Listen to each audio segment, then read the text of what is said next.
Hey, it's the AEW Dynamite review here on the WrestleTalk Podcast channel. I am Luke Owen, DAD, and I'm joined by your new Jam That Champion shopper, Pete Quinnell.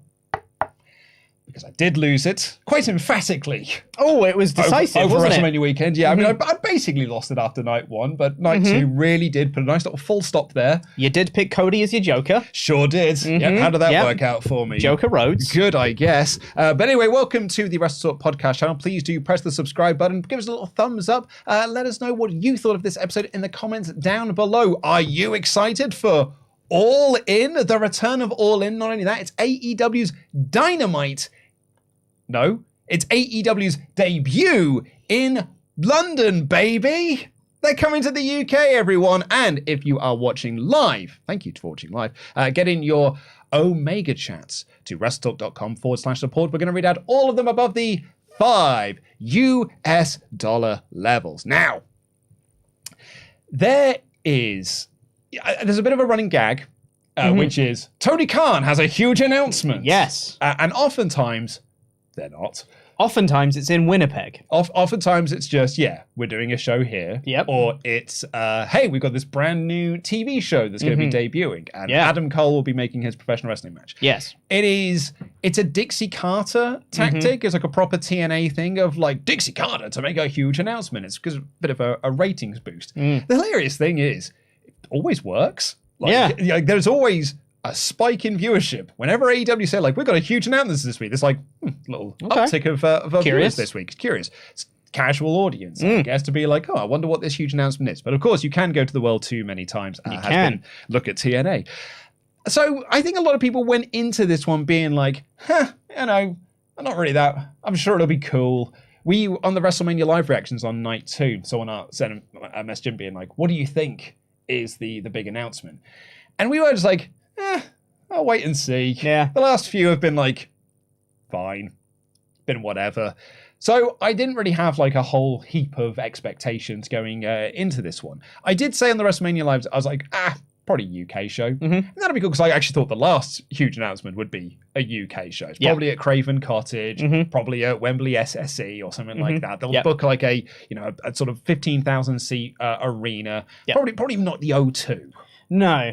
They'll probably just book like a nice Wembley SSE. I thought that's what Progress did. It's like they'll probably book something like that, and it'll be a fun show, and we'll have a grand time. Yep. That is not what got announced. No. What got announced by not only Tony Khan but Nigel McGuinness, who has been part of Ring of Honor. Well, he's part of the last pay-per-view that they did as part of the commentary team, and he's like, they interviewed him as an AEW broadcaster. So Nigel McGuinness was backstage with him to announce that it's the return of All In. I should probably do this like Tony Khan, but I can't not blink for that long. Staring down the barrel of the legs. AEW once had a thing, and it was the industry specialist of independent wrestling. You can see his eyes darting back and forth because he's reading the auto cue. Yeah. It's a hard thing to do to read a prompter and make it look natural. And make it look like you're not reading it. You have to use your peripheral vision. It's really strange. Yeah, I mean, I don't think people give us enough credit, Pete. For doing the WrestleTalk news. You're right. We are great. Pete, I think we're bloody brilliant. We're great at our job. Yeah. And people should respect us more. We are better at doing the WrestleTalk news than Tony Khan ever would be. Honestly, yes. Yeah. Like, eat that, Tony. Yeah. TK. You may be able to do a lot of things, but I'd like to see you come into this studio. When you come to London, in fact. Open invite to you, TK. When you come to London, present an episode of the WrestleTalk news. And try and make it look natural. Yeah. This is what we do, Tony. So anyway, he's staring down the barrel of the nose. AEW are coming. And there's Nigel McGuinness be like, so throw back to me. I can do this bit. Throws it back to Nigel McGuinness. And they announced that All In, the pay-per-view that was like the genesis of AEW. So like back in 2018, which was done by Cody Rhodes, the Bucks, and to a lesser extent Omega. But it was very much, it was Rhodes and the Young Bucks deal. That it's going to be coming to London on August 27th. Yep. To celebrate 100 years of Wembley Stadium. Like, even when I read it this morning, I read Arena. I read the SSE. Yeah, Wembley Arena is very different. And then I saw the picture. I was like, that looks like Wembley Stadium. It is Wembley Stadium. So, I mean, if you're not aware, if you're not don't know a lot about British arenas in the same way that I know nothing about American arenas. I don't know anything about the Crypto.com arena, Smoothie King Center. But I know a little bit about British stadiums because, the football. Hey. Football. Wembley Stadium was the host of SummerSlam 92. This is a huge, huge building. 90,000 seats capacity. Now, granted, when you've got the ring in and you've got the entranceway in, which means you're cutting off like 1/4 of it. Yeah. And you'll just have like the 2/3. People have floor seats as well, like on the pitch and that. Yeah. It's probably going to be 80,000. About that. Let's have a look. What was SummerSlam 92? You fill for a bit of time while I just Google this. Well, the thing with this size of arena is that this is drastically bigger than anything AEW's done before. The largest they had, I believe, was Grand Slam, right? Is that the biggest arena they've done? Yeah, the one in Arthur Ashe. Yeah. It was like 25. I don't even think it was that big. I think it was like 15 to 16,000 or something like that. I'll have a look. Yeah, please. Regardless, this is like tens of thousands bigger than anything AEW's done before. The first proper stadium they've done. This is a huge deal. Yeah, it's 27,000 fans for Grand Slam. 20,000. What did I say? 27. Sorry, because I saw a 7. You saw a 7. It's 20,177. Yeah. Thanks. So, so 20,000. That was the 2021 one. So and SummerSlam 92 was 80,300. Yeah. So it is 4 times the size. Wild. It's huge. Yeah. Like, this is legit massive, massive news. Yeah. Because this isn't just doing a show in London. This is doing a show as big as you possibly can do in London. You're looking to sell out, or at least get close to 80,000 fans. And it's, which is funny, really, because that was what WWE just did this past weekend on both nights of WrestleMania. It was like 80-odd thousand fans or whatever it was. I mean, like, it's... So they said. WWE's, we'll know the actual number, soon enough. But it's pretty close still to 80,000 fans. Absolutely. They are looking to do something that WWE could do. If they sell this out... So, okay. Do you think they can? I think they can. I don't know whether they will. I think they will, regardless, they will come close. I think you might be looking at something like 40 to 50,000 on the first day. Yeah. I reckon there's going to be a huge appetite to start with. 100%. The pre-sale will be huge. Massive interest from the off. Like you when you look at like stuff like Clash at the Castle, you know that the appetite is there for UK fans for wrestling. And granted, this is a different company. I totally get that. But when you have a big wrestling show at Wembley, people are going to be interested in it regardless. I think there's going to be a huge interest in it to start with. I think the thing that will take that over the edge into a proper sellout is putting on an amazing card. Yeah. And that's where I think not necessarily the issue might come in. It's the fact that this is taking place the week before All Out. Yeah. I mean, that's certainly from a pay-per-view business. I think it's going to be very interesting. Very interesting, because you don't want this to be a setup show for All Out. You don't want it to be, here's a tag match of 2 babyfaces and 2 heels, and they're having singles matches at All Out, Yeah. You could do that, but it feels more like a big house show. What you want this to be is you almost want it to be Mania Night 1, Night 2. Yes. So, like, it's All In is not the precursor to All Out. It is, they are the same show. And if you're selling this as a pay-per-view, you'd sell it as a bundle. So you buy this and you also get this. Peeling back the curtain somewhat, we were going to be doing a WrestleMania party. But unfortunately, it kind of all fell through at the last minute, which is why we didn't put tickets out on sale, because we were concerned. We basically pulled the plug in the end to be like, the train strikes kind of put us off, and there was a couple of other things we were like, let's pull the plug on this. We'll just save this and we'll do it another time. But the idea that I had for that was that we would sell dual tickets. You could, there will be a certain number of tickets that you buy and you get Night 1 and Night 2. Attendance for Night 1 and Night 2. If I was AEW and, looking at Fight or other pay-per-view providers, that's probably what I would do with this, is do you buy All In and you get All Out? Yeah. I think it may be like, you pay slightly more than your average pay-per-view price. Exactly. But you get 2 both, pay-per-views. Which is not the same as buying 2 pay-per-views separate. You get a bit of a discount on that. I think it might be a hard sell. AEW's fan base is, of course, very loyal. But 2 pay-per-views back-to-back is going to be difficult. And I also think that might harm the live attendance of the show, simply because I think there's going to be some people who are based in potentially America who otherwise would have traveled to the UK to go to the show, but go, oh, actually, I'm going to All Out next week. I'll stay back for this one. Yeah, you've got to make the choice, really, I suppose, haven't you, about whether you want to fly over here and then fly back to Chicago. Like, because that's, it's a holiday. Yeah. Really, of some people. Like, I mean, maybe you could go back and work for a couple of days and then fly back. It could be tiring as well. It's going to be really, really busy. And I think there's some people who, there's some people who would want that, who would want to do both, I saw that as well. Yeah. So, hello AEW. Hi AEW. Everyone in the chat. Oliver Davis is not well. He's ill. He's ill today. He's not been around for the last few days. And also, if you didn't see it earlier, we put out an open challenge to Tony Khan to present an episode of the WrestleTalk News while he's in London. So while he's in London, do you know what? I might even extend it out to anyone on the AEW roster. Anyone on the AEW roster, you want to come in here and try and present the WrestleTalk News? Oh, what if we had an AEW roster challenge for the championship at All In? I think there'll be wrestling, Luke. Well, if they're not on the card.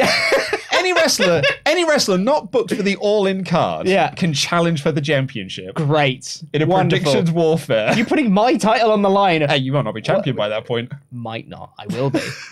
But yeah, get TK to present an episode of the news. Please. Yeah. Thanks, guys. Thanks. Cheers, AEW. Sorry, I interrupted you. I don't know what I was saying. Well, I think we can talk about the idea of the traveling crowd. Yes. Because it's not just people coming from America. We are in Europe. Yes. So we could have people traveling. Don't think we're in Europe anymore, Luke. Because of Brexit. Don't want your woke liberal we're in Europe nonsense round here, mate. We don't use euros. I think your leave means leave. Well, we are part of Europe, so which means we could have people travelling down from Scotland, from Wales, Northern Ireland, as well as Spain, Germany, France, Italy, the Scandinavian countries as well. Like Maggie from Fightful Select has been talking about coming in from Belgium. So Bulgaria even. Sorry, what was I thinking? I got B's and I got the confused. Sorry, Maggie. Uncle Bulgaria. Yeah. And she's coming from Uncle Bulgaria. Yeah. And I think that there is a chance that there will be quite a lot of traveling fans from Europe who will want to come across to that. Absolutely. Whether or not that'll get you over that 90 line is to be seen. Bearing in mind as well, so I did another quick Googling live on it. Money in the Bank. Clash of the Castle, Clash of Clans last year was 62,000 in the Principality Stadium. And that sold out in like a day, right? Yeah, I think that sold out. That was one of those pre-sale, more or less sold out in the pre-sale, definitely sold out on the actual day tickets went out of sale. Money in the Bank sold out, I think, basically through the pre-sale. Basically instantly, yeah. I don't know what. But granted, that's the O2. That is the O2. It's much smaller. It is much smaller. But what I'm saying is there is an appetite for a WWE fan base. There is an appetite for a show of this size. But we haven't had this for AEW because they have done shows in Canada and across America, but this is their first show in the UK. Now AEW has got a fairly large base of viewership here because it's shown for free on TV, on ITV. Granted, it's on a dog-ass time slot. It's on like 11 p.m. on a Friday, so it's 2 days after Dynamite has aired. Yeah. But yet, it draws better ratings than Raw, SmackDown, NXT does here in the UK because those are behind a paywall. Those are behind a BT Sport paywall, whereas Dynamite is free. It's just anyone who has a TV has access to ITV. Yeah. So it's going to be interesting to see how much of those, because that is over 100,000 views it does every week. I think if off the top of my head, it's 140 in some cases. So you can make the argument, well, right there's 90,000 seats can be sold. But it's how many of those can you convert into sales? How many those are actual just people who just got TV on? Because it's Friday at 11 and I've just got the telly on. Totally. I'm so curious to see. I wonder if we do a poll. Let's do a poll. Let's do a poll, everyone. Mod Mother, if you can hear us, can you please put up a poll? Do you think All In will sell out? Yes or no? All In will sell out. Oh, that's very nice. I said exactly the same thing as you. I just said it a different way. Well, that's sometimes. Well, again, Pete, that's the delivery. That's what Tony won't be able to do. That's the magic of presentation right there. That's what Tony won't be able to do when he comes in and stands on that green screen. Professionals. Like Blackpool Combat Club. Exactly. Professionals. We're not amateurs around here. Amateurs. We're professionals. So I think this is very, very exciting. I'm very curious to see whether it can sell out. I'm also doubly curious now with because Anthony Bowens was the person who more or less confirmed. Like Will Washington had, put up some tweets and stuff about it, but someone just asked Anthony Bowens of the Acclaim directly, does this mean that All Out isn't happening this year? And he was like, no, it is. It's happening. It's the week after. It's the week after. Yeah.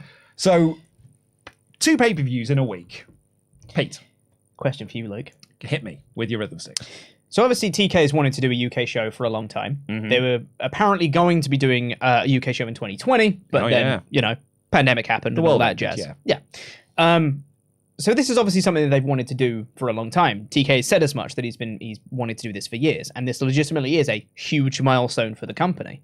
Do you think he's done Wembley for a very specific reason, because he's been waiting to hear back from one very specific wrestler and seeing if he's come back into the fold? That wrestler, of course, being Miro. Of course, yes. No, I know what you mean. Kip Sabian.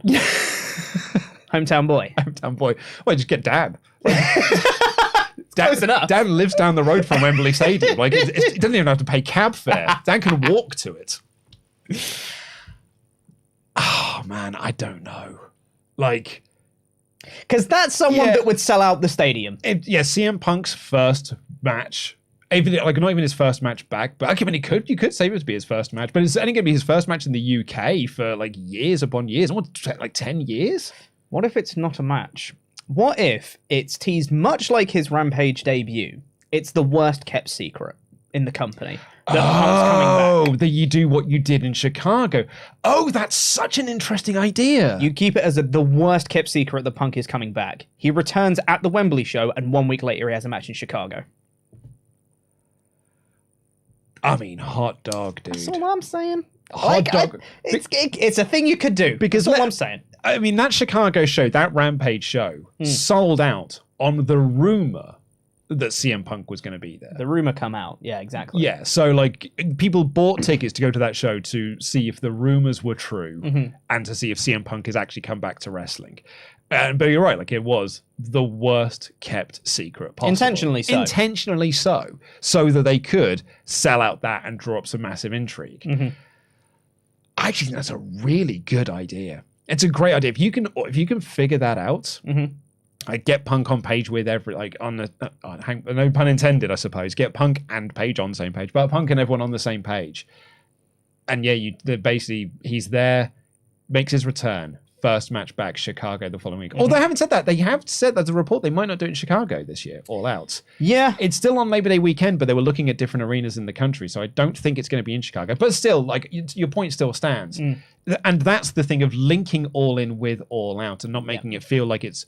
I mean, you could make the argument that makes it feel like a setup show, but it depends on how strong the rest of the card is. For sure. Because if your main event of All In is the Elite versus Blackpool Combat Club, that's not going to feel like a throwaway thing. That feels like a pay-per-view main event. And if the main event of this show is Kenny Omega versus Will Ospreay too, which was Tempest's other pitch. Yeah. So we were in the office Dave Bradshaw said, what would be the match that could sell this out? And I said, it's Punk and FTR versus the Elite. Because that's the joke answer I always give. Yeah. And Tempest said, Omega Ospreay too. Yeah. And I thought, oh man, I thought they might do that at Forbidden Door 2. And he's like, you could do Omega Okada 5 then. I was like, oh my God, you're right. Yeah. You could do that, couldn't you? Yeah. And then save an Ospreay local boy selling out. And based off the match that they had at Wrestle Kingdom, there's every chance the draw of that match could sell out Wembley Stadium. I think as well. We talk about this on the WrestleTalk Mailbag show, which is going up at 5 p.m. today over on our Patreon page. Me and Tempest talk about we're booking kind of our ideal fantasy card for All In, and there are so many matches you could do with UK based talent that AEW currently have or could get in for it.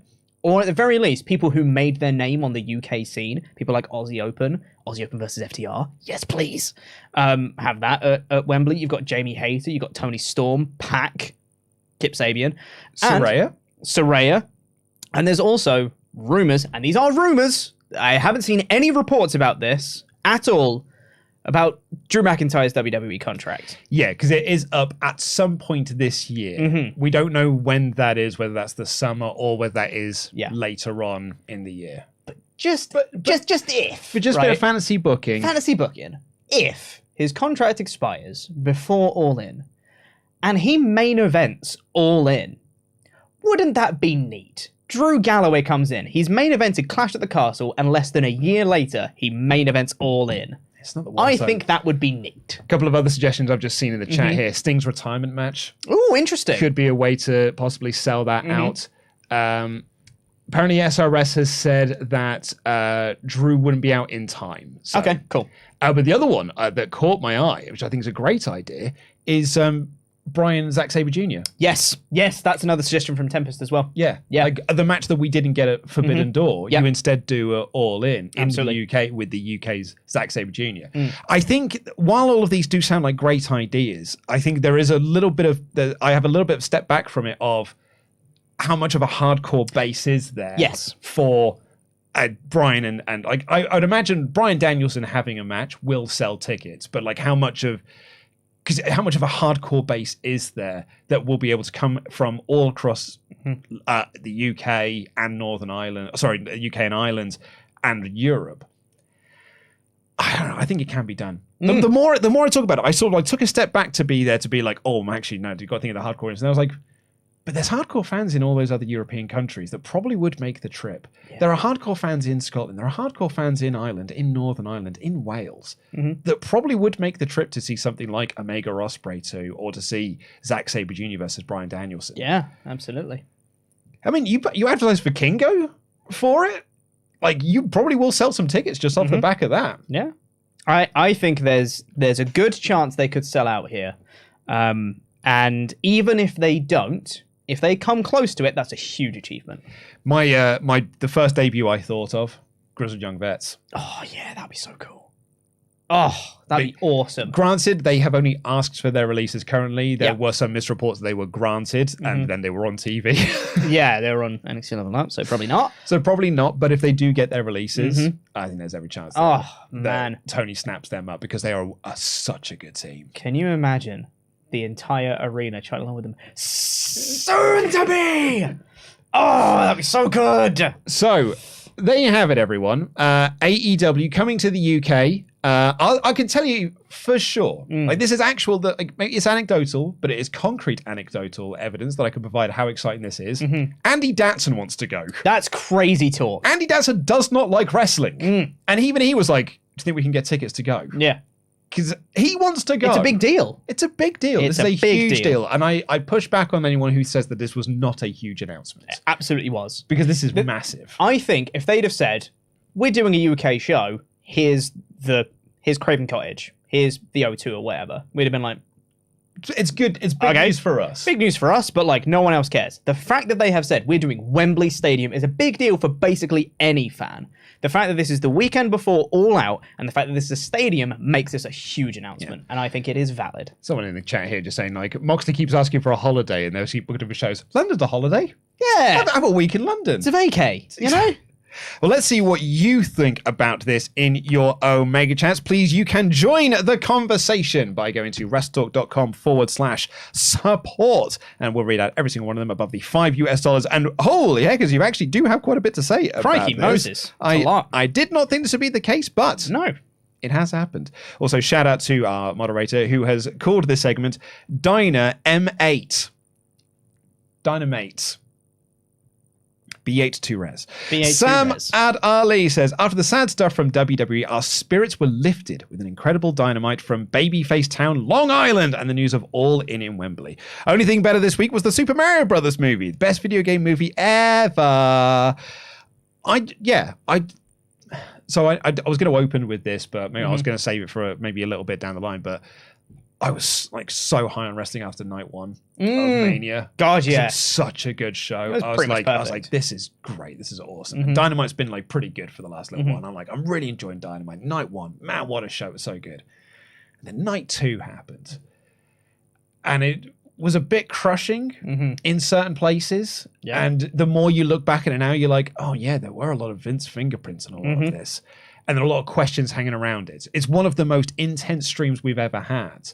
Because I think we might have said on a previous show, we had upwards of 10,000 people in the live stream once the end of that main event happened. Because people wanted to talk about it for better or worse. Yeah.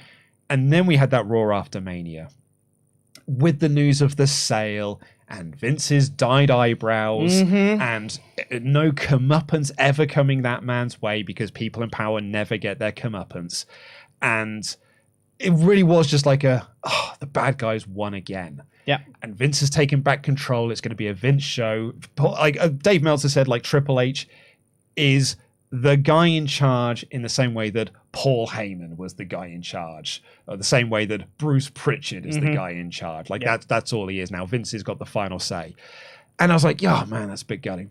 And then this episode of Dynamite happened, and all of a sudden, like, my spirits were hugely lifted. Not just the All In, but like the Jay White thing, the FTR thing. Yep. There was like everything on the show. Like Riho and Jamie Hayter just had a banger, and I was like, every segment was like, I'm lifted, I'm lifted, I'm lifted, I'm lifted, I'm lifted. And I came into the studio to record this being like, I'm in a great mood.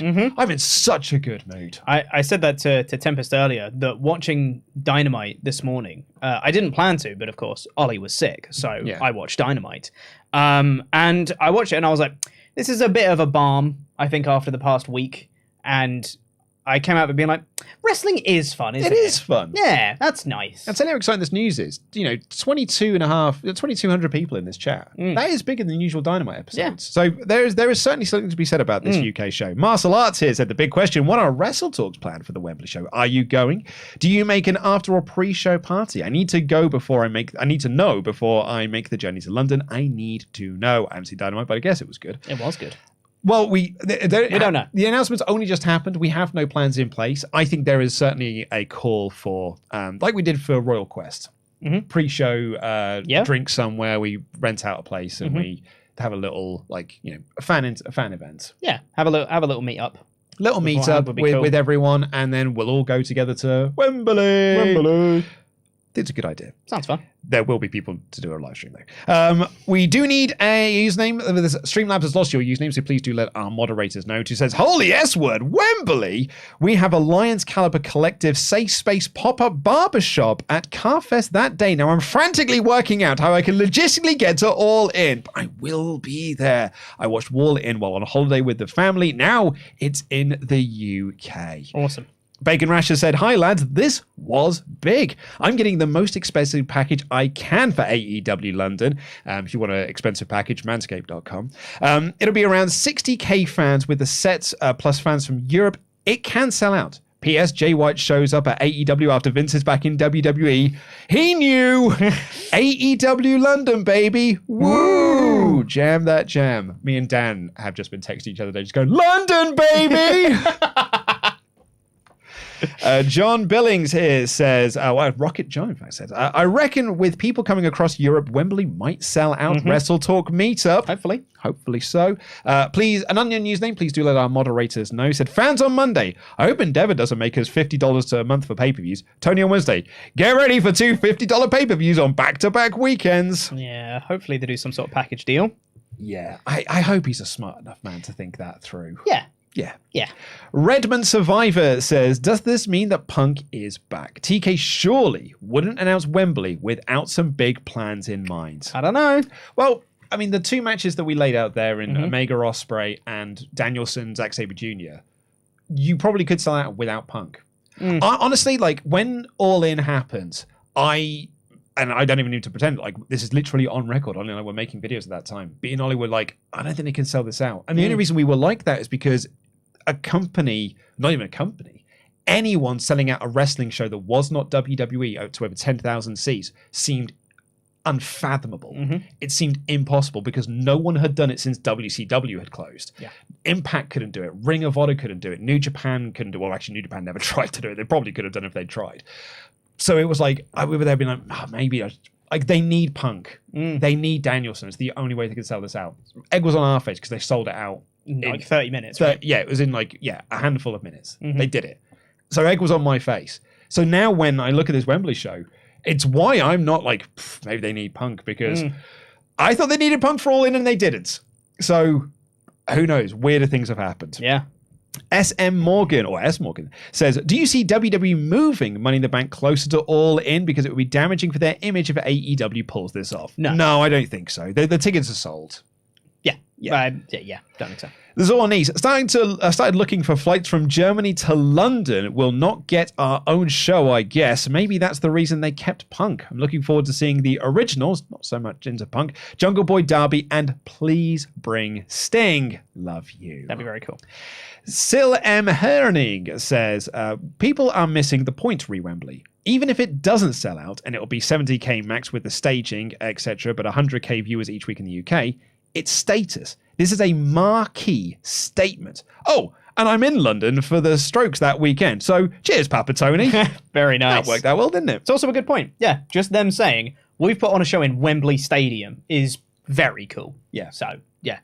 And actually, like, there will be the people who are detractors to AEW will hold it up as like, you couldn't sell that out. But I think they put, that username just there, they would be missing the point.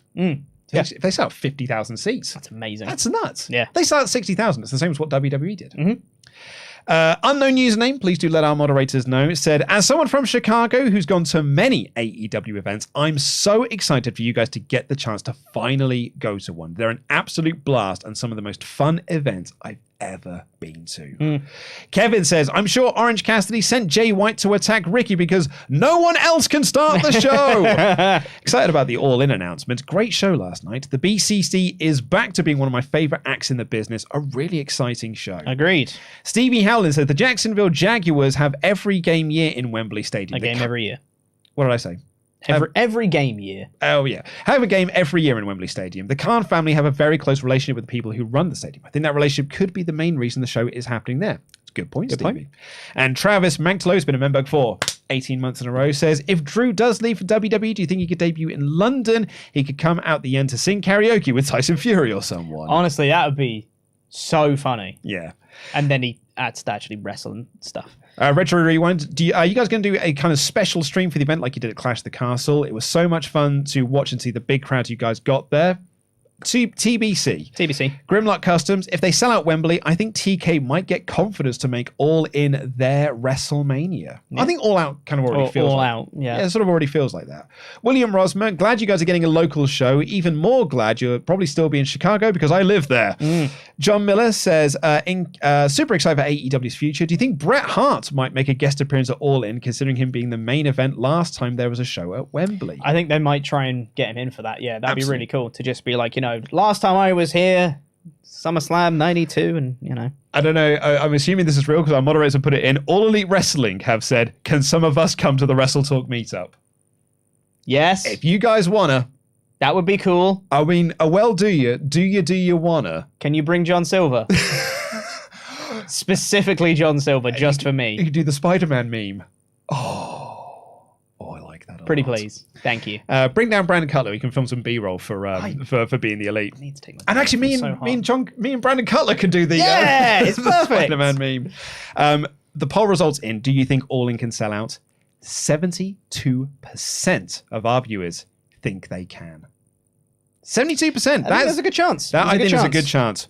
Well, we have gone long on that opening thing, and there was a lot to talk about on this episode of the show because boy howdy did I have a great time with this episode. We've got to keep the time tight on this episode today, though, Luke, because we've got things after this podcast. We certainly do. Yeah, we've got drinks to have. We've got an office party. An office party today. We're having an office warming party because we moved into our new office. Yeah. So, chop, let's go. Well, speaking of chopping, Ricky Starks was trying to have a match with Juice Robinson, but all of a sudden, a knife pervert came out and attacked Ricky Starks before the bell. Him and Robinson beat them down. That match didn't happen. It was a setup all along. The knife. This is Jay White, by the way. Yeah. Jay White debuted. But the knife debuted. The knife pervert chose AEW over WWE. Cool. a lot of people were reporting after, this happened, which was there were lots of rumblings that he was still WWE bound. There were people in WWE making big pushes for Jay White. But Sean's been making this point a lot recently that since Vince came back, in that sort of like late December period, early January period, WWE haven't made any more signings. Yeah. Chelsea Green has debuted, but she signed back in November. Yeah. So they haven't signed anyone after Triple H had his big, summer shopping spree. But they were still trying to make the big pull for Jay White to come in. And it looks like Jay chose AEW instead. He has. He's officially All Elite now. Got the graphic and everything. And that in itself is a huge statement thing to make. That's a huge get. Yeah, absolutely. It's absolutely insane. I think it's the same deal as when Adam Cole joined, or Bryan Danielson for that matter, because those are people that WWE tried to get and they were like, no, I'm going to go over here instead. Particularly like with FTR in the main events as well. Yeah. Choosing to stay with AEW. Yeah, looking good for the company right now. There's a lot to say about this. Like I said before we went on air, I got a real 2021 vibe from this show where everything felt exciting and everything felt like I can't wait to see the next thing that's going to happen. Yeah. It's a crazy old show, but yeah. Great start. Very hot opening. Liked it a lot. We got a video package of Adam Cole's return last week and Chris Jericho staring him down. And Jericho cut a promo backstage saying he's got nothing against Adam Cole. He's always happy to see one of the boys come back from injury. CM Punk was confirmed. And he only came down because Daniel Garcia is, he was then you were throwing confetti on him. Where's the respect you're showing for him? And then who walked in? Keith Lee. Keith Lee walked in. Keith Lee made it to television, everyone. This is a 5 out of 5 episode. I'm not lying. Keith Lee walked in looking awesome. He looks so good with grey hair. And he's looking jacked, man. He walked in looking towering over Jericho. His arms were the size of Jericho. This mountain of a man walked in with that cool, crisp Keith Lee delivery. It was like, you're a man who doesn't show anyone respect. But how about I show you some respect next week? Steps up to him, just towering over this man. Great sell from Jericho as well. Kind of like backing down and being like, oh, God, this guy is tall. Great sell from Jericho. Made him feel like a massive deal, which I got giddy as soon as I saw Keith Lee. And then him physically intimidating Chris Jericho was so perfectly done. Such a big fan. And Keith Lee's going to lose next week, and I'm going to be sad about it. But it's cool right now. All right. Look, let's all come to the rationalization now. Let's all have acceptance now. Keith Lee's not going to beat Chris Jericho next week. No, not at all. But it's fine. It's okay. You can't win all the time. Can't win all the time. I mean, you can if you're Keith Lee. But I'm booking. I think it would be cool if you did win sometimes. Yeah. That'd be cool. That'd be nice. I like it. Swerve Strickland's got a segment on Rampage this Friday as well. I think the thing I'm just thrilled about is that I was a bit worried about Keith Lee because after the Swerve Strickland split, obviously they kept him off TV for a bit to sell the injury angle that they did. But then they brought him back. It felt like they were just putting him in another tag team with Dustin. And I was like, no, don't do that with Keith Lee. No, put him in the TNT title picture. There was no Dustin here. Nothing against Dustin, but I want a Keith Lee singles run. That's what I'm after. Yes, please. I also really like that Chris Jericho said that Adam Cole's celebration went on and on and on and on, and I thought he was describing JAS's feuds. Very good, Pete. Look, there's a lot to talk about on this show. Yeah. Okay, look, we had a Jay White, can't really say debut, he's been on the show. Re-debut. A re-debut for Jay White. There's FTR re-signing. There was the announcement of All In. We could have run with, honestly, 5 different titles. Nigel McGuinness is All Elite as well. Nigel McGuinness and others. We could have run with at least 5 different titles for this. But obviously the big news is Sue returned to the show. Arguably the biggest pop of the night. Yeah. House of Black took on Orange Cassidy and Best Friends for the Trios Championships. House of Black made their entrance, looked awesome, and then all of a sudden cuts backstage. Sue's minivan pulled up, and I was like, Sue's back! And so did the rest of the crowd. That pop was gigantic for Sue. It's ridiculous. I love it. So happy to see. And then, they had an awesome match. I'd also like to point out as well that Sue pulled up, they started getting out, then she put her hazard lights on. Just got to make sure that everyone knows that she's driving safely, okay? Absolutely huge pop for Sue. And I popped throughout this match as well because this match was awesome. Yeah. Great spot at the start of this where Orange Cassidy did like his hands in the pockets dive from the top rope onto Malachi and Buddy Matthews, and they just caught him and just effed him into the ring apron. It was so cool. And Trent went over and then they caught him and they effed him into the apron. I was like, yeah, do it more. And then later on, Brody King went to do this dive through the ropes, or to dive into Orange Cassidy, and Cassidy jumped out of the way, and Brody King sailed through the ropes and dived onto Malachi and Matthews. I was like, oh, this match is awesome.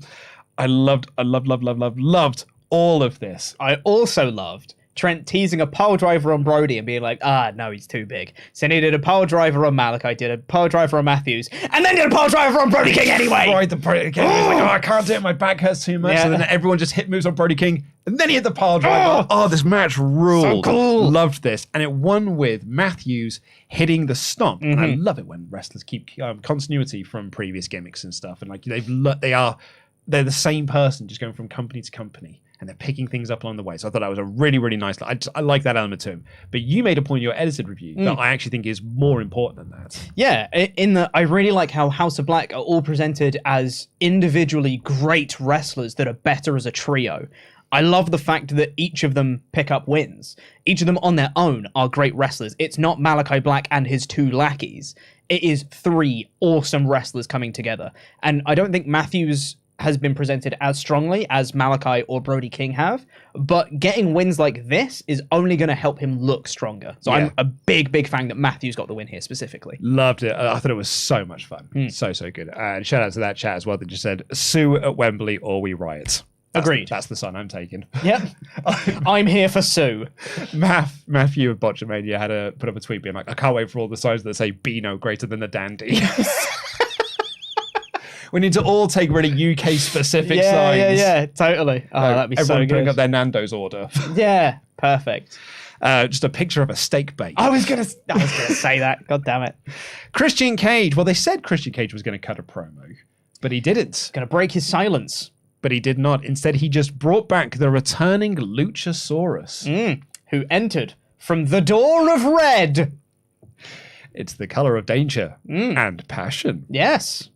I then wrote, this first half hour has been amazing. Oh. And then they had Rio versus Jamie Hayter, who just had a banger. This match was awesome. This is really good. Also, why wasn't this called like a championship Dynamite whoopee-doo amazing great show? Like, they always talk about, like, oh, we've got loads of titles on the line. This is a title match spectacular. And this one, they had, like, 4 titles on the line. And they were like, that's regular Dynamite, isn't it? Regular Dynamite. Yeah. Tony Khan's gotten over that gimmick now. It's no huge announcement this week. But it was a brilliant match so good. Of power and speed. And it got so over with this crowd. Like, Riho is so over. Jamie Hayter is so over. Every time she wrestles, everyone just goes, oh, yeah, Riho's great. It's like, yeah, we know that. But it always starts just like, Riho, cool. And then by the end, everyone's like, oh, Riho's awesome. It's like, I'm already there at the start. It was so great. Like, and I loved the start of it when like Hayter was immediately just going for those Hayter raid clotheslines, and Riho was ducking under them and ducking and weaving. Oh, it was so cool. Wonderful. In the end, Rio kicked out of a like mini Hayter raid. So Jamie Hayter picked her up. I was like, all right, little one, ripcord Hayter raid. All right, little one, off with your head, mate. Yeah. I loved it so much. Hayter has to be champion going into All In. I would really hope so. Yes. And if not that, drops the belt, rematch at All In to get the belt back. Yeah. Like, I think Hayter versus Baker at All In. I was going to say Hayter Saraya. That could work. 2 Brits. I feel like you could just have Saraya in another match, because that would be a big deal. It would be a big deal, yeah. I don't think you're wrong there. But they was given loads of time to get over with the crowd, and it worked. Was awesome. We then cut backstage, and Renee interviewed the Outcast, who I believe cut all of their promos like this. So they were talking. Yeah. But they were kind of quite far away from the microphone. Yeah, so. it was. So, I mean, from what I can gather from this, Ruby Soho said, enjoy the championship while it lasts. Pretty much. I think they're just saying that they want to dethrone Jamie Hayter. Yeah. And like that was the sum total of the promo. Yeah. But it's a bit of a shame they were quite far away from the microphone on that one. Comes back to Renee Kibbe. Back to you, everyone. Jesus. Banning with my volume. They will always be AEW. The JAS were on the entrance ramp. Well, Daddy Magic, Cool Hand Luke were on the entrance ramp. Cool Hand Luke? Cool Hand Ange. Yeah. Cool Hand Luke was a... That's you. It was like, I mean, he definitely had a PlayStation game, but I think it's a French cartoon. Can the chat correct me on that one? Can we get a poll? Cool Hand Luke was a French cartoon, right? Or like a French series of books or something. But he definitely had a PlayStation game. I remember getting a really bad write-up in Games Master. Sure. Anyway, Cool Hand Ange was on the ramp to introduce the Acclaimed into the group. And did they accept? No. So the Acclaimed ragged on JAS and said they're full of S and, they're idiots and we're the Acclaimed and we're awesome. And then Cool Hand Ange was just like, it sounds like you want to fight together. Yeah. So on Rampage, it's the four of us teaming up. And they were like, ugh. Yeah, that's the subtitle. Just a correction I want is I'm not thinking of the Paul Newman movie. Which I know there was a movie called Cool Hand Luke. There was definitely a French cartoon. Because that's the one I'm thinking of. You carry on, Pete. So after that, the Acclaimed did a rap. It was fun. And then they scissored and everybody laughed. Good times. Then we had Luke.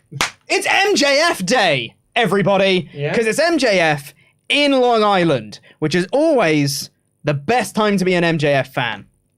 So MJF Day was technically the day before Dynamite, where he was gifted the key to his hometown. He's a Long Island boy, and he got a key. We got a little video package about that. That was great. So then, they opened Lucky Luke is what I was thinking of. Lucky Luke is what I was thinking of. So then they open up on Dynamite, and they say it's MJF Day, and there's a brass band. MJF comes out, full tuxedo, and sings a song. It's wonderful. He sings Pennies from Heaven. Yes. Which just made me think of Elf. Fair. And I was just like, oh, this is really cute. I wrote MJF singing. He's actually very good. Yeah. Yeah. I don't think we should be surprised by that. It was his talent when he was a child was to do these sorts of songs and stuff. And then I wrote, he's the effing worst and the effing best. He sang, and it wasn't like he did a little bit of Pennies from Heaven. Oh no, he did the whole thing. He sang the whole thing. Yeah. It was very good. And he had a full brass band and everything. It was really cool. Awesome. Came down to the ring. There was a guy, Joseph Salad. Did you write his name down? No. Some guy. A dude from Long Island was there. I'm sure he was probably like an official man. Yeah. He presented the key to Long Island, I think. I like that he announced that April 5th is officially MJF Day in Oyster Bay. And they made the key larger for MJF because that's how much of a champion he is in All Elite Wrestling and to Long Island. Yeah. MJF sent this lad out, and he got booed every time that he was in the ring, so he must be a politician of some sort. Yep. He then got the crowd to chant "You deserve it" at him. So funny. Genuinely, what a fantastic promo. It just was like, man, this feels like one of those moments where the crowd would just chant, "You deserve it," clap, clap, clap, clap, clap. And then they started doing it, and they went, "Oh, wow, thank you so much." Oh. It was incredible. So cool. He then made fun of Jungle Boy for having a tiny penis and a girlfriend with a wandering eye. And then cut a promo on ADHD. Well, it was a praising promo for it, really. He was like, hey, let's hear it. Who else here's got ADHD? Yeah. And everyone went, hey, ADHD. Well, it was ADD, but yes. Yeah. And then Tony Schiavone just went, what the hell is going on here? I didn't notice that. That's so good. Proper, like, under his breath. Yeah. What the hell is going on here? MJF told a very self-indulgent but awesome story of how there was a teacher in 8th grade called Mrs. Benedict, and she would laugh at him in class whenever he couldn't answer questions because of his ADD. And then she was saying, don't be a stupid kid. And he was like, well, I want to be a professional wrestler. And she said, your chances of being a professional wrestler are slim to none. And then he said, the moral of the story is don't be like Mrs. Benedict. In other words, don't be a stupid bitch. To which Tony Schiavone again replied under his breath, well, keep it classy. Incredible segments. Very good. Then MJF went for an encore after this, and he kept going to the crowd. Who wants an encore? Hey! I said, who wants an encore? Hey! Etc. And then someone comes up with two massive cymbals, crashes them together, and MJF, I really liked this tiny little dude, goes, we've been practicing this for months! screaming at the band. You're off tempo. You're off tempo. It's like whiplash. We've been practicing this for months. I love the idea that MJF has been practicing this specific routine for months. He acts like he's super cool and just being like nonchalant, be like, yeah, I'll sing a song, doesn't matter. We've got a band, let's go. I'll improvise it kind of thing. But this is something that's been curated and routinely done. Like he's practiced this for ages. I love it. So great. But the guy who was off tempo revealed himself to be Jungle Boy. And Jungle Boy and MJF had a brawl, and then he got separated by security, and out came Sammy Guevara because he was having a match next, and he lifted up the title and he celebrated with it, and which got really good heat. What I'm finding interesting about this feud is this is a 4 pillars feud. It feels like we're leading to a fatal 4-way. MJF versus Darby versus Sammy versus the other one, Jungle Boy. But really, it feels like we're going to be doing this to spin off into an MJF Jungle Boy feud, because in his promo, while he sort of, made fun of the others, he ran down Jungle Boy. It was Jungle Boy that attacked him here. So I wonder if, we are going to have this 4-way, but that's going to lead into a singles feud between MJF and Jungle Boy. Wouldn't surprise me if Jungle Boy is not involved in the finish in this fatal 4-way, and because of that, MJF will then have a singles feud with him afterwards. Yeah, I quite like that. That was the first hour of the show, and it was awesome. So it absolutely flew by. Great first hour of the show. And then we had Sammy Guevara versus Commander, who, crikey, does he know what gravity is? I don't think so. Yeah. In my editor review, I said that the last segment was beautiful, silly nonsense. And I said, this match also doesn't make sense, because he just does stuff that doesn't make sense. How do you do that? Yeah. It's silly. How do you get so high in the air? I don't get it. Absolutely incredible. Because he did this moment, because he ran the ropes and then sort of did a dive on Sammy. Sammy countered it with a super kick. Do the commercial break, Sammy works him over. Come back from the ad break, and he does the running of the rope spot to then do a dive. And holy Christmas, the height that he got. It is running along the entire length of the ropes, jumping across to another section of the ropes, springboarding off that into a corkscrew to the outside. Completely blew my mind. The height, man. It's crazy. It was nuts. It is as high as a Montez Ford frog splash. That's what I was thinking. But it's to the outside. Yeah, it was like Montez Ford levels of vertical leap, like Logan Paul levels of vertical leap. Yeah. It was just bonkers, man. It was crazy. Really cool. And this is the sort of thing that people were, because Commander, he does a lot of stuff down in Mexico and whatnot, but here, maybe in North America, or certainly outside of that, he doesn't have much of a presence. He was in the ladder match. And people thought that might be a really good showcase for him. And I remember when that match happened, there were a lot of people being like, you haven't seen Commander yet. You haven't seen half of the cool stuff that he can get away with. And he did it here. And I just thought this was a lovely bit of booking, because Sammy Guevara wins in a competitive match. He hits the GTH, puts over Commander, but they was telling the story that Sammy is racking up these competitive wins against named competitors. He's not just winning squash matches. He's beating actual legitimate competition to put him in line for a title shot. Which is great. Lovely little bit of booking. Yeah. Also, man did a crazy top rope springboard Phoenix splash out of nowhere because he can. He can, apparently. Crazy. So, and I am aware that Mexico's in North America. Fuck now, the people here today. Honestly. You get the point I'm making. So, he then did a promo after the match, Sammy, that is. And it didn't get the heat that I would have thought it would. It did not get the heat, but I think that's just because the crowd didn't like him because he's not MJF. He's in a feud with MJF, and he's not MJF, so shut up. We're not going to react to you. Yeah, I thought because when he came out, Jungle Boy got really good heat for beating up MJF. When he was on top, the crowd were booing him, and then when MJF was on top, they were cheering him. So I thought, Sammy will get some great heat, because no one likes Sammy. Yeah. Particularly Long Island, they'll never like Sammy. Yeah. And then Sammy, he's cut this promo, and the crowd were like, boo, I guess. Until he said, Long Island sucks, and they went, boo. Oh, you said our place. Then. Yeah. So I think it was. I really liked it. I thought at least they gave him mic time. Yeah. And I think that's the important thing here, is they gave him mic time. I also think the content of the promo and delivery was really good. Yeah. It just didn't get the response it deserved, I don't think. Ethan Page took on Hook for the FTW Championship. Page went for the twist of fate, but Hook reversed it into one of his own. And then, can you believe it? Matt Hardy stopped Ethan Page from trying to cheat. And Hook, then he clocked him with the FTW Championship. Hook locked in the Red Rum and won. I can believe it. Yeah, yeah. Then we got the Tony Khan announcements, and then we got as I've written here, Blackpool Combat Club versus the Lads. Yep, I've written Blackpool Combat Club versus some people.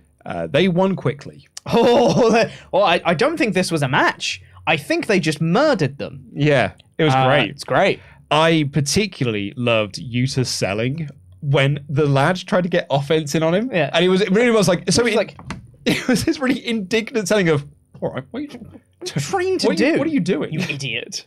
Yeah. It was so funny. And it absolutely batters the poor young lads. And won quickly. Wonderful. Danielson got a microphone and he said he went home because he loves his family, speaking about his physical family. Yeah. And he's like, but I also love Moxley. I love Claudio. I love Wheeler Yuta. He's an S-head, but I love him. Yeah. And he also loves professional wrestling. I don't know who these three here are. They look like the sort of person that stupid EVPs would hire. Amateurs. We're professionals. We're professional wrestlers. And the only professional wrestlers in the building. Yep. And Hangman Page comes out. Despite the fact it's 4-on-1, he's not going to step down from a fight. He goes into the ring. He takes it to all of them. But unsurprisingly, the numbers game got the better of him and they absolutely battered the piss out of him. All the while, Danielson's cutting this promo on him saying, look, we are professional wrestlers. You're an amateur. I love these men. No one loves you. That's why no one's coming out to save you. You don't have any friends. No one loves you. And he then said, while I was at home, I was teaching my kids how to fix things. He pulls out a flathead screwdriver and he's like, looks like the house of AEW needs fixing as well. And he stabbed him with a flathead screwdriver. That's awesome. So good. Yeah. I love the fact that he said, you don't have anyone that loves you, no one's coming to save you, and then no one saved him. Wonderful. Yeah. Big fan. Absolutely awesome. Yeah. Also, fun fact for you, the opposite of a flathead is a Phillips head screwdriver. Like Phil Brooks. CM Punk was unconfirmed.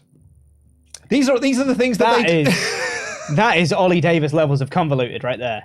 Hot damn. We then had our main event for the AEW World Tag Team Championships. It was Titles versus Korea. FTR versus the Ass Boys, who got a big entrance to a 50-cent song. Yes. And they've been... 50p, please. Sorry, you're absolutely right. They're coming... All In's coming to London. 50 pence. 50 pence. Although with the way the British pound is at the moment, it's probably more like 13.3p, am I right? Anywho, they've been telling the story for a little while. Yeah. Late last year is when the Ass Boys beat FTR, and FTR went on their streak where they lost the New Japan titles and lost the Ring of Honor titles, and they lost the AAA titles as well. And it was sort of like it was the Ass Boys thing that sparked this. And then the Ass Boys, won the tag belts and stuff. And FTR came out and said, we're going to put our careers on the line, our AEW careers on the line for a shot of those tag titles. Of course, this has been all amidst the rumors, speculation, certainly all being done by Dax Harwood, which is probably why I never bought into it, that FTR's contracts with AEW are coming to an end and they are possibly WWE bound. Uncle Paul has picked up the phone and is trying to get the Revival to come back. And Ollie Davis was adamant that Edge and Beth Phoenix hitting a Shadow Machine at Elimination Chamber was proof positive that the Revival are going back to WWE. So they did all of this, and I think this was all Dax and TK's plan. A lot of people kept saying, TK's not controlling him on social media. I was like, no, I think this is clearly all signed off by TK to do. This was part of the story they were trying to build. I think that when it actually got to the match itself, it didn't quite translate into the emotion. I just don't think anyone bought it. Yeah. I think that during the commercial break in particular, granted, it is the commercial breaks, the crowd do come down somewhat because it is just the heels working over a babyface. But Dax was working dead hard to get the crowd into it. But thankfully, the action was so good that people were popping for the near falls and stuff. And I think they worked the near falls really, really well going into the final few moments in this. Yeah. But I just want to say credit to Dax. I think not only has Dax worked really hard to try and make this story mean something, I credit Dax in this match because he was doing his damnedest to get this match and get this stipulation over. And I think his hard work really did sell people on the drama of this match. Yeah, I thought this was a very interestingly booked match, because the stip was that FTR have to win the belts or they leave AEW. So the Guns tried to get themselves intentionally disqualified so that they would leave. So they would hold on to the belts, and FTR would still have to leave. Even though they'd win the match, they wouldn't win the belts. So they'd still have to leave AEW. So they were cheating directly, openly in front of the referee. And the referee was like, I really don't want to DQ you. This feels really cheap. And then they kept cheating, and the ref was like, all right, I guess I've got no choice. Got to DQ you. But Cash Wheeler comes in, grabs the referee's arm, like, no. Don't you dare. Don't you dare DQ this. We will win. Let this match continue. So the match continued. And after that, they then still cheated behind the referee's back. In front of the referee. In front and behind. So this was like the end spot of the match, or leading into the end spot of the match. This was one of the real big near falls, is Colton on the outside. I have to check which ass boy it is. Yep. Colton slid the tag belt in towards Austin in front of the referee, and the referee put his foot on it and was like, nope, this isn't happening. So he picks up the tag belt, takes it over to Justin Roberts. Behind his back, Colton slid in the other tag belt. Austin held onto it so that when Dax did the diving headbutt, he lifted the belt up, so he went into it for a really, really good near fall. Such a good near fall. Really, really good near fall. Crowd popped massive when he kicked out of that. Yeah. I thought it was a really, really good spot. I really, really liked this, and I thought it was a really nice bit of business in there, because, yeah, you're right, they were trying to cheat in front of the referee, and that wasn't working. Yeah. So then they were just like, fine, if he's going to stop us, we'll just cheat the old-fashioned way. Yeah. And we'll just pin them. That's how we'll end this match. I really, really liked that near fall. And in the end, they didn't win with the big rig or with the shadow machine or anything. They did stereo roll-ups, pinning both of the ass boys at the same time to get the win. Big confetti. Mark Briscoe came down to celebrate with them afterwards, which I thought was a nice touch. I thought it was a really, really good main event. Yeah, very, very solid stuff. Yeah. I really like that FTR is still there. Big fan of that. Great stuff. FTR, your second two-time tag champs after the Young Bucks. I like that. And yeah, Tony Khan after the show announced that FTR are sticking around. They have signed extensions to their contracts. They are not going across to WWE or going elsewhere. They are staying with AEW. And I think that, that was the plan all along. They probably signed a while back. I'd say so. There was a really funny thing though. So there was a sign at ringside that said, Vince fears Tony Khan. Yes. And Dax got it into the ring to sort of show it off and everything, because he's like, Vince fears Tony Khan. This was Dax showing his allegiances to AEW. Have you seen the video of Tony seeing it? No. So I'm gonna show this to you now. Credit to Melissa AX1125 on Twitter, who posted up this video, because Dax showed it to Tony, and it's the most wonderful reaction to it, because you can see there it's filmed on the big screen. Yeah. He's shaking hands with Cash Wheeler, and then he's going to look at Dax and show the sign. Oh no, don't show me that.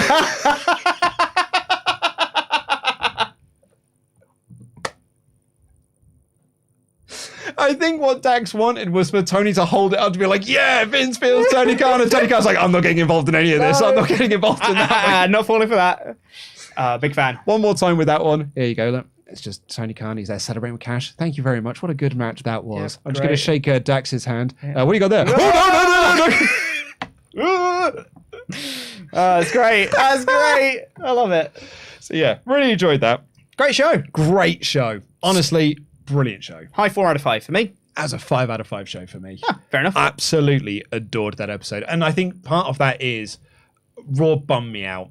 And the news cycles kind of bummed me out a little bit. Yeah. So this show, you're right, the show is probably a 4 out of 5 episode, but it feels like a 5. It felt like a 5, and I came out being proper 2021 vibes. Of just it felt like a hot company again. It felt like every star was on fire, every storyline was clicking, and I think the Jay White debut helped with that. The FTR re-signing helped with that. It just sort of felt like this was the AEW that's been sort of missing a little bit. That's fair. And I loved it. And of course, there was the Phillips head screwdriver tease of CM Punk coming back. So obviously, yeah.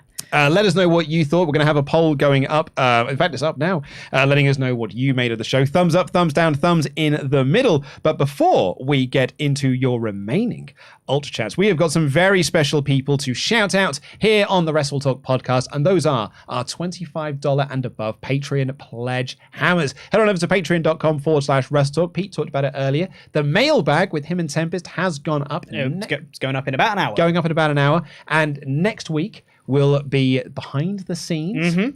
And if you've been watching the WrestleTalk news, we might have some things to talk about. Maybe. Or maybe that'll be saved for... I think that might be saved for the month after. Just so we can talk about everything. Because we don't want to spoil anything. That's true. Because it would go up before it's finished. Yeah. I just want to talk about... I know, I want to talk about everything. In particular, I want to talk about the Sullivan scene. There's lots to it. There's lots to it, everyone. Lots to talk about. So yeah, sign up for patreon.com/WrestleTalk. Now, the poll, I believe, has also gone up for WrestleTalk Extra. Sure has. It's a 2-horse race. Between... WrestleMania 2000. Excellent, completing the series. WrestleMania 27.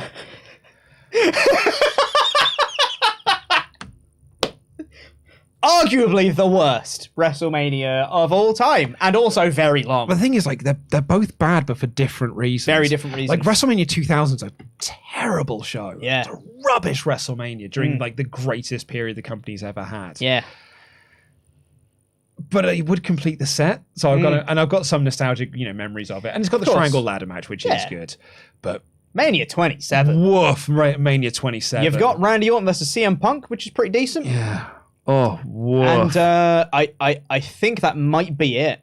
And it's like 4.5 It's a long show. It's got that Rock promo at the start. Oh, yeah. When I say yabba, you say dabba. I need to take a sip of the Rock's water. This isn't the Rock's water. This is the People's water. It's half an hour. He's just babbling on. It's Cena and Miz. Oh. Edge and Alberto Del Rio in the opener.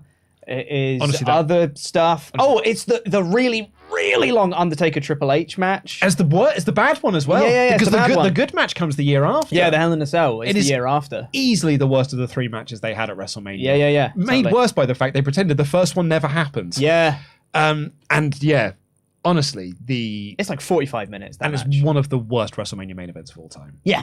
Like, it's maybe not top 5. And this gets concussed. Because there have been some, like, awfully bad menus, particularly in the early days, but in the modern era, might be the worst WrestleMania main event ever. Yeah. Anyway, but if you're also one of our $25 and above Patreon pledge hammers, you get your name read out here on the WrestleTalk podcast like these fine folks. The Intriguing Infrared Na Alfredo Wheel. Huh. Not intriguing. Yeah, I thought it was intriguing, but it's... Intriguing. But it is spelled intriguing. The Kessel Run, DX Solo. Double L, Liam Leonard. Mad Mac the Meat Father. Avanagi Pargy, Margie Pargy. Ryan, Disco Stewart. Thomas, The Prize Hooker, Solazano. The Final Judgment, Tasteless Nobody. He Ran, Aaron Hanrahan. The Machine Gun, Alex Anderson. The Roller Coaster, Robert Acosta. Pronunciation is like a coaster. It literally said, like right after it says that. The Roller Coaster, Robert Acosta. The Venerable, finally, for this Hall of Fame class of the 6th of April 2023, the Venerable Jesse Venable. I mean, I've had to be corrected a few times on this episode already because I am tired. You're a bit of a sleepy boy. I think I'm still a bit of a sleepy boy. After the weekend. So thank you to the chat for correcting me on a handful of things. I clearly got Cool Hand Luke and Lucky Luke mixed up. I'm wondering if Lucky Luke was... Actually, that's still a French thing. Can we do the Omega chats? Well, I think this is important, Pete.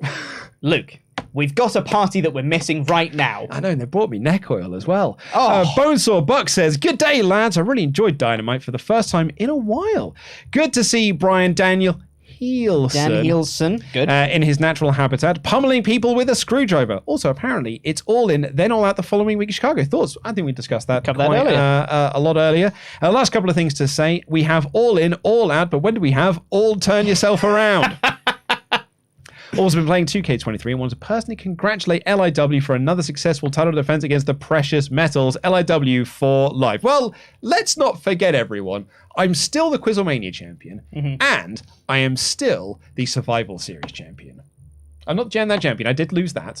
I've lost one of my 3, but I've got my other 2. Yeah. So I'm holding on to that. And there were no titles on the line at the Quizzlemania. So I'm still Quizzlemania champion. Speaking of Survival Series, that's all I'm going to say. Just Survival Series. Ooh. But Pete, I thought we had to wait a month for another Survival Series. Weird that. Huh.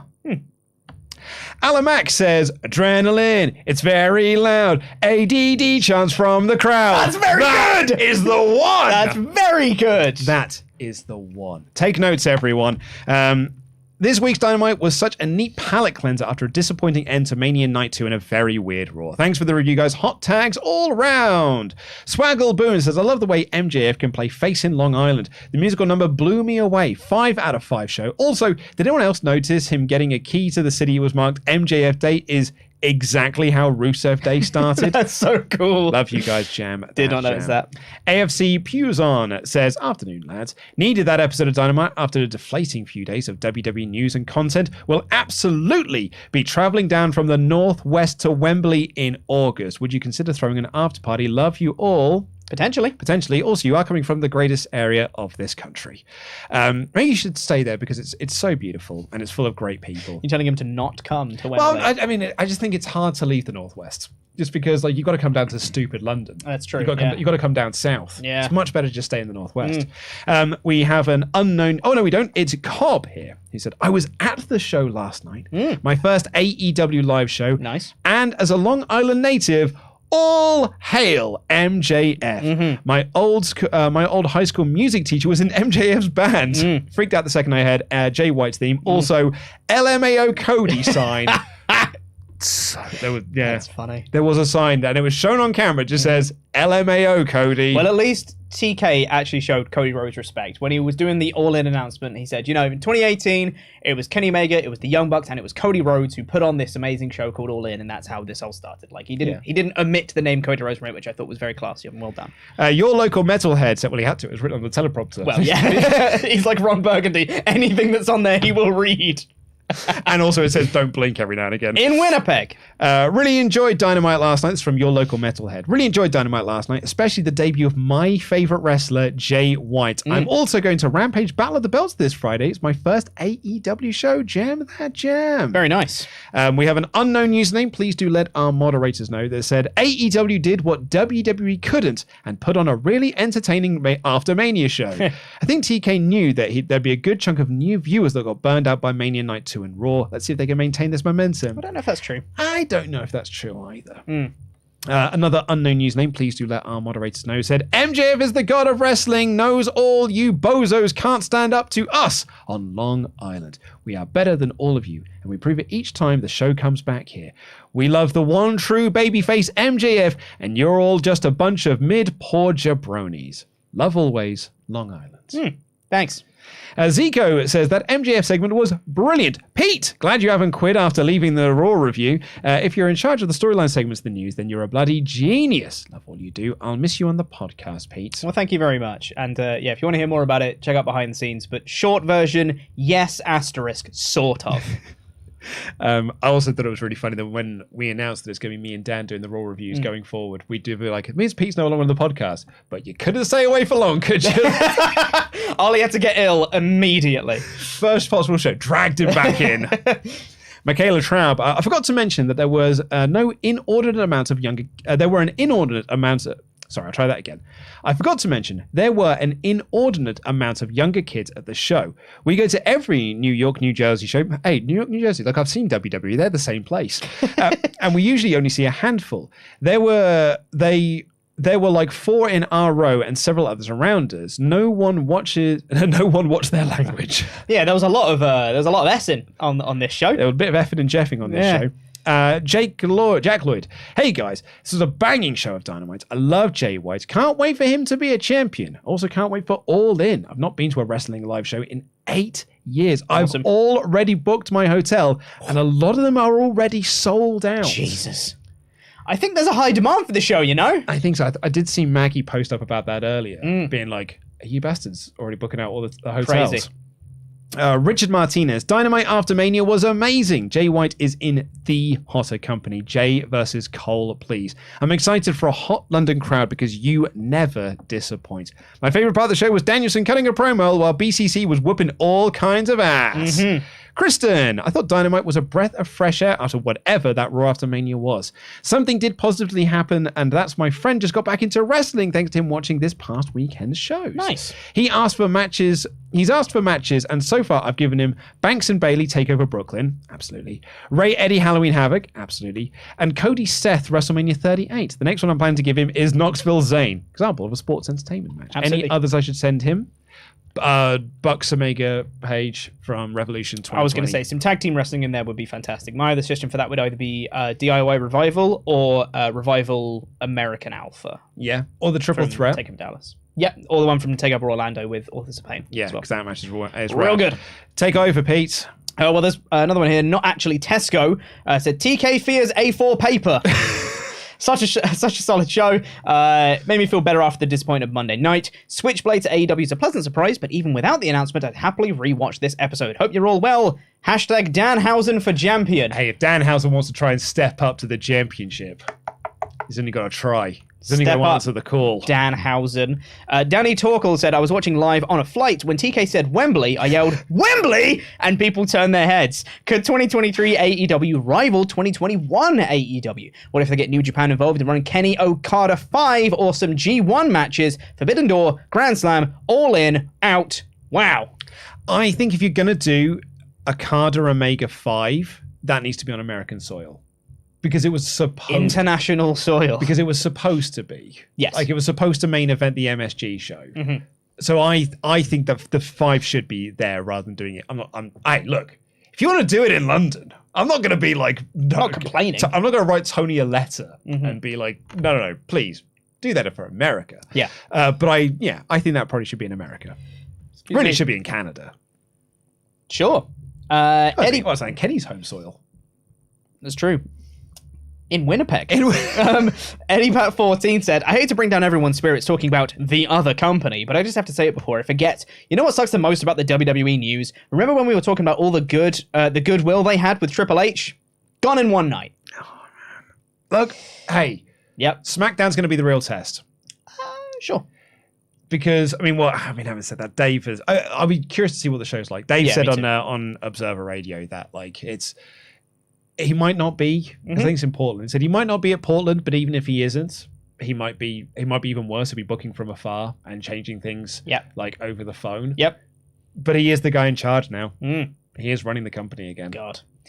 We've got a misused name here. Please let our moderators know who you are, please. They said, hey guys, I went to Ring of Honor Super Card of Honor. It was my first IRL wrestling show, and I got to watch Katsuyori Shibata wrestle. Insane that. Have you guys seen it? What do you think if you have? I know WrestleMania weekend is one of your busiest. No, I haven't seen it. I'm so sorry. I watched it on Saturday. Was it Saturday? I've forgotten what days it was. I said to someone on Monday, how's your Sunday going? And they were like, that was yesterday. But I did see it, and it was rad. Like, Ollie asked me, was like... The Shibata match specifically. Shibata match specifically. And he was like, what was Shibata like? And I was like, like nothing. Like, nothing's changed. Oh. It was like, it was Shibata. Yeah, and he's so cool. And he's perfect. Yeah. Charles Berg says, I've sent this message in a way that Luke won't be able to understand it. Pete, I feel what is happening isn't just a case of WrestleMania. Pete, I think you found yourself in a reboot. Stay calm, stay calm. I'm sorry, Pete, but you can't trust anyone. Interesting. Yorkmaster53 said, don't really have any topic on questions. My electric bill's been minus 91 for the last 2 months. I don't know why, but here's some money. Any tips for my GM? Charity promos. Charity promos. I did see some people being like, we should have a memoriam on charity promos because it's an easy way to just get fans. But yeah, that's the game mechanics. Yeah. But yeah, charity promos. Local talents progress really quickly. They sure do. So I would certainly look at some of those. They're also dirt cheap to get. Plan ahead. Think about your next pay-per-view cycle. Yes. Don't give yourself a 7-minute time limit. No, that'd be a big one. Yeah, don't do that. Yeah. Think about stuff. Alex Lozado said, first time Omega Chatter. Been watching since before Luke was a thing. That's right. Luke didn't exist before WrestleTalk. So, Luke, are you going to be ready for your 5-course meal you're cooking for Denise if she goes to the big show? Look, I promised Denise I would cook Denise a 5-course meal if she ever came to London. Yep. But that was when I lived in London. And I don't live in London anymore. That's true. And I don't think Denise is going to come out to Kent. Well, then you better find a kitchen somewhere in London. Yeah, I could always cook around your house, I suppose. I didn't say that. Well, that's what you offered, Pete. That's what I said. You did, Pete. You said you better find a kitchen. Well, and I've just found one. Technically, on the address it says Essex, so it's technically London, but Essex. It's closer than I am, but yeah. Ashvinash Anathan. Sorry for butchering your name. It's been a member for 3 months in a row. All right, love you, Swaff Nation. To Queen, Mod Mother, and Mods, love you all. Shout out to Workhorse Wrestling Network, fans of y'all, and Hector Rodriguez for this. There you go. Amazing. Jose S. said, would you have Hobbs versus Miro or Miro versus Cassidy? Also, love Monday Night War. Would you add more people in the game with you? You never know what the future holds. Never know. Can I have both? Yeah. Hobbs versus Miro versus Cassidy. Now you're talking. Triple threat. That sounds Why not? Great idea. We have some new Membergs. We have Juan Perez, who's gifted one Membergship. Dante Kennedy has also become a Memberg. Thank you very much. Let me just refresh, see if there's anything else. There isn't. Let's check the poll results, please. Man, this is a landslide episode in terms of I think I may be feedback. off with 4 out of 5. 93% thumbs up, 4% mid, 1% thumbs down. Hot damn. What a show. Yeah, with nearly 1,000 people voting there. So, man. What a show. What a show it was. Thank you all so much for joining us here. Please, if this is your first time, press the subscribe button. Give us a little thumbs up as well and leave your comments down below. Help us in that algorithm. Tomorrow is a big day here, at least for me personally.